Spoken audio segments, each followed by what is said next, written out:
Hi guys, welcome back to our channel. Good morning, good afternoon, good evening. I greet you all according to your time and locations. Thank you so much for tuning in. So guys, I have a video here I would like we all to watch. But before then, if you're meeting my channel for the very first time, you're highly welcome. Please kindly do well to like, share, and subscribe. Leave your thought about this video on the comment section. Let us know what you think about this video, and I will see you towards the end. You're showing Nigeria's president-elect Bola Ahmed Tinubu meeting with the chairman of Heirs Holdings, Tony Elumelu, at his home in Lagos following Tinubu's victory at the polls. Last man standing. It's still standing. It's still standing. Last man standing. Jay, how come you are wearing the same thing? Is that a uniform? Last man standing. Congratulations.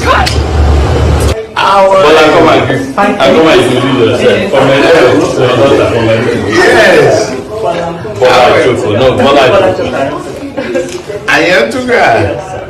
I'm okay. I'm okay. I'm getting in there. These are another supporter. How are you? Always argue. Yeah.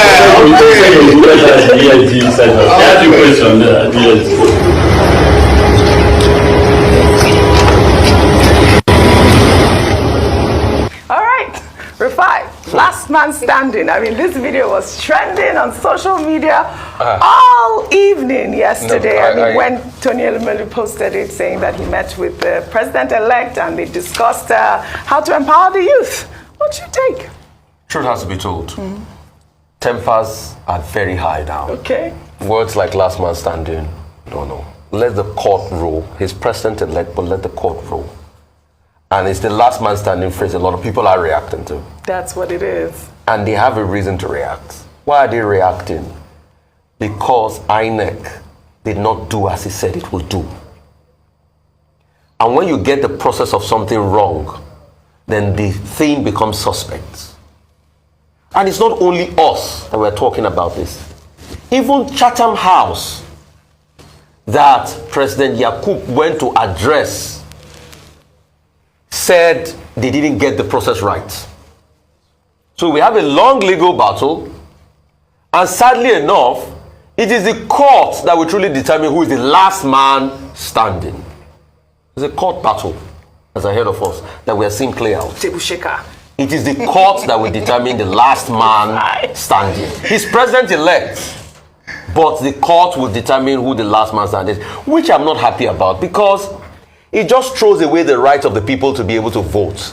And that's why it is a shameful thing that this electoral law, using technology that we thought was going to reduce litigation, has now increased litigation because of the failures of INEC. Very sad. But a businessman meeting president-elect, no qualms with that. Businessmen will always align one way or the other. It's not emotions. They do it for the business. Absolutely. But it is the court in this regard that will determine who the last man standing is. And it's going to be a long drawn-out battle, and we can only wait for that. All right. Dr. Mati, last man standing. Well, the reference to last man standing is one of the nicknames that Asiwaju Bola Ahmed Tinubu acquired in the course of his political career. So it is not new. Some people call him Jagaban, some people call him last man standing, some people call him BAT or BAT. Now, in 2003 election, when President Olusegun Obasanjo was seeking a second term, he tried to play the ethnic politics to get the government in the Southwest, belonging to the AC then, Action Congress then, to support him. So his strategies talked to all the governors. All the governors cooperated. But as it turned out, having told people to vote for Obasanjo in the presidential election, the people, not being so sophisticated, in the gubernatorial election, they voted again for the PDP. But Bola Ahmed Tinubu was a smarter guy who refused. He head on to Lagos, and he was the only one who survived out of all the PDP or the AC governors in the Southwest. So he became known as the last man standing. So we don't know what exactly Tony Elumelu, popularly known as TOE, was referring to there. Yeah, could be a whether nickname, right? whether that historical nickname or contemporary developments, but I don't want to second guess him. But you could see that in the interaction, there's a lot of familiarity, between them. And the president-elect himself has been doing the equivalent of a victory lap. After visiting Buhari in Daura, he came to Lagos ahead of the previously March 11 scheduled gubernatorial elections. He went to see the Oba of Lagos. Okay, now he went to see Tony Elumelu, is very prominent in the business space. And, it's power game. Once they say you are the president-elect, you quickly take ownership. And that's why we have been having major sightings of Bola Ahmed Tinubu here and there, trying to claim the space. However, what is more important is what we were told they discussed, which was reported by Tony Elumelu himself, youth empowerment. Everybody knows that Tony Elumelu, is very strong on the issue of youth empowerment through his Tony Elumelu Foundation, which has impacted on young people, entrepreneurs, in all the countries of Africa.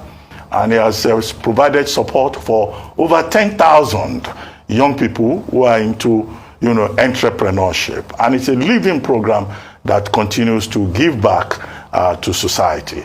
Now, how does Asiwaju Bola Ahmed Tinubu come into the picture?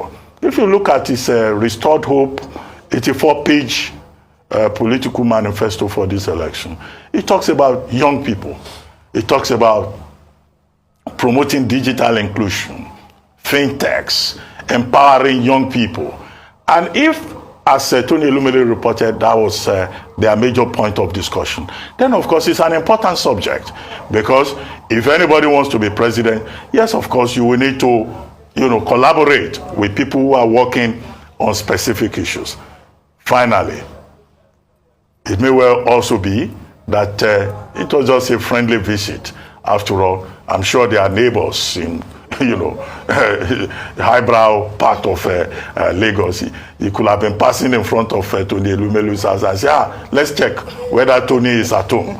But those other details we do not know. Absolutely. People have relationships, they have IOUs, they have friends in different places, so beyond politics, what subsists is human relationship. All right. Ayo. Well, Audrey, first thing I noticed when I watched that video is that there were no ethnic conversations in that video. Love it. You can see that when it comes to interest aligning, it's the people who suffer the most are the ordinary Nigerians. Tony Elumelu is from Delta State. Asiwaju Bola Ahmed Tinubu is from Lagos. State. Tony Elumelu lives in Lagos State, pays, I'm sure, some of his taxes here. No one is having this conversation based on this video. People are hailing, they are coming together. So that's an interesting thing to note, that we shouldn't allow, especially for ordinary Nigerians who are fighting and killing themselves, at the end of the day, at the very top echelon, they are making deals and making alliances and not talking about ethnicity. I mean, to be fair on Asiwaju Bola Ahmed Tinubu, he's never spoken along those lines, but his supporters, especially under his party, have been notorious for doing this, and so we must speak about that. And then the other part, of course, is that Tony Elumelu is a private citizen. He can choose to host whomever he wants to host in his home. Yes. He can choose to be friendly and make alliances. That's to choose. But of course, it must be said that he does have admirers. He does have young people who are who perhaps feel very strongly about his support of the candidate. And again, going back to my last point on the fact that people are free to support, endorse, vote, for anyone that it's a democracy, and we must respect that. Yeah, I love it. Well, you guys have been fantastic on what's trending today. We had a long show today, really amazing. Well, thank you for your great contribution on what's trending today. Well, that's all I have for you on what's trending today. I'll see you all. So guys, thank you so much for watching. What do you think about this video? Please kindly leave your thought in the comment section, and I will see you again in my next one. Bye bye.